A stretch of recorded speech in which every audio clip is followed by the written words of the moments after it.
জাতীয় নাগরিক পার্টি এনসিপির আহ্বায়ক নাহিদুল ইসলামকে বাংলাদেশের আগামীর প্রধানমন্ত্রী আখ্যা দিয়ে তাকে জন্মদিনের শুভেচ্ছা জানিয়েছেন দলটির দক্ষিণাঞ্চলের মুখ্য সংগঠক হাসান আব্দুল্লাহ।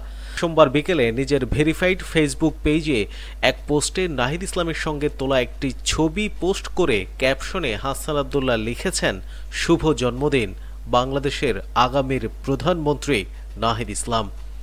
উল্লেখ্য, বৈষম্য বিরোধী ছাত্র আন্দোলনের অন্যতম প্রধান মুখ ছিলেন নাহিদ ইসলাম।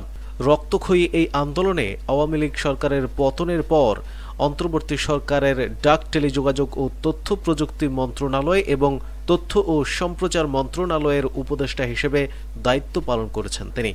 পরে গত 25 ফেব্রুয়ারি জাতীয় নাগরিক পার্টিতে যোগদানের উদ্দেশ্যে উপদেষ্টার পদ ছাড়েন নাহিদ। অন্যদিকে হাসনাত আব্দুল্লাহ বৈষম্য বিরোধী ছাত্র আন্দোলনের অন্যতম পরিচিত মুখ। বর্তমানে জাতীয় নাগরিক পার্টি এনসিপির দক্ষিণাঞ্চলের মুখ্য সংগঠক হিসেবে দায়িত্ব পালন করছেন। নাহিদকে নিয়ে হাসনাতের এমন পোস্টে দেখা গেছে মিশ্র প্রতিক্রিয়া।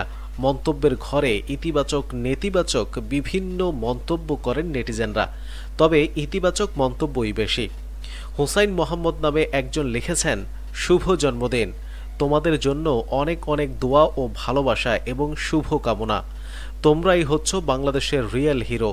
তোমাদের কাছে রিকোয়েস্ট থাকবে, দুর্নীতির মতো জঘন্যতর কাজে জড়িয়ে নিজেদেরকে কখনো কলঙ্কিত করবে না।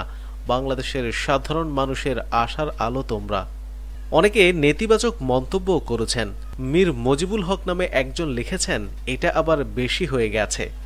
এদিকে সাইদুর রহমান নামে একজন লিখেছেন, কিভাবে আগামীর প্রধানমন্ত্রী হবে জানি না, কিন্তু প্রধানমন্ত্রী হতে তো ভোট লাগবে।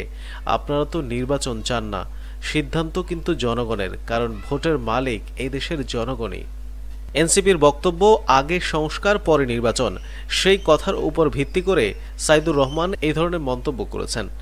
অন্যদিকে এমডি আজমির ফাকির নামে আরেকজন বলেছেন, আপনি কিংবা নাহিদ ভাই শুধু আমাদের একজন নেতাই নন, আমাদের আগামী দিনের আশার আলো। শুভ জন্মদিন আগামীর প্রধানমন্ত্রী নাহিদ ভাই। আমরা আস্থার সাথে অপেক্ষায় আছি। আপনাদের নেতৃত্বে বাংলাদেশের নতুন ইতিহাস রচিত হবে ইনশাআল্লাহ।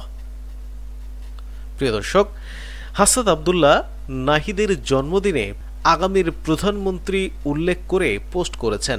এই শুভেচ্ছা বার্তাকে আপনারা কিভাবে মূল্যায়ন করেন অবশ্যই কমেন্ট করে জানিয়ে দিন এবং প্রতিদিন সকল খবরাখবর সবার আগে পেতে নতুন বাংলাদেশ চ্যানেলটি সাবস্ক্রাইব করে পাশে থাকা বেল আইকনটি প্রেস করে রাখুন। ধন্যবাদ সবাইকে।